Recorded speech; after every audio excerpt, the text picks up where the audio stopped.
প্রধানমন্ত্রী নরেন্দ্র মোদীর নির্দেশ মতো যাত্রী পরিষেবায় স্বাচ্ছন্দ্য প্রদানে কাজ করে চলেছে এমবিবি বিমানবন্দর। এদিন সাংবাদিক সম্মেলন করে কথা জানান এমবিবি বিমানবন্দরের অধিকর্তা কৃষণ মোহন মেহরা। তিনি জানান, সময় মতো বিমান ওঠা ও নামার জন্য পুরো মাত্রায় তৈরি বিমানবন্দর। গোটা টার্মিনাল ভবন জুড়ে রয়েছে ওয়াইফাই ব্যবস্থা। যাত্রীদের জন্য সেলফ চেকিং মেশিন বসানো হয়েছে। যাত্রী পরিষেবায় ছোট ছোট বিষয়গুলির উপরও গুরুত্ব আরোপ করা হচ্ছে বলে জানান তিনি। বিমানবন্দর অধিকর্তা আরও জানান, বিমান যাত্রীদের সুবিধার কথা মাথায় রেখে বিমানবন্দরে উড়ান যাত্রী ক্যাফে চালু করা হয়েছে। এখানে সুলভ মূল্যে খাদ্য সামগ্রী পাওয়া যায়। এই পরিষেবা চালু করায় বিমান যাত্রীরা খুশি বলে জানান তিনি।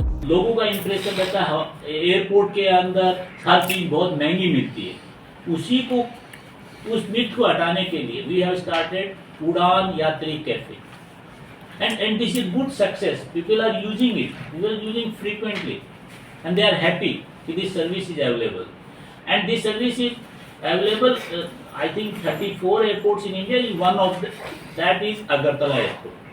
इनिशियली मैंने कहा था अगरतला एयरपोर्ट में सारी सुविधाएं वो हैं जो आप इंटरनेशनल एयरपोर्ट में देखते हैं। অধিকর্তা আরও জানান, একটি আন্তর্জাতিক বিমানবন্দরের মতোই এমবিবি বিমানবন্দরে সকল প্রকারের সুযোগ সুবিধা রয়েছে। যাত্রী পরিষেবায় স্বাচ্ছন্দ্য প্রদানে দেশের 34টি বিমানবন্দরের মধ্যে এমবিবি বিমানবন্দর অন্যতম বলে দাবি করেন তিনি।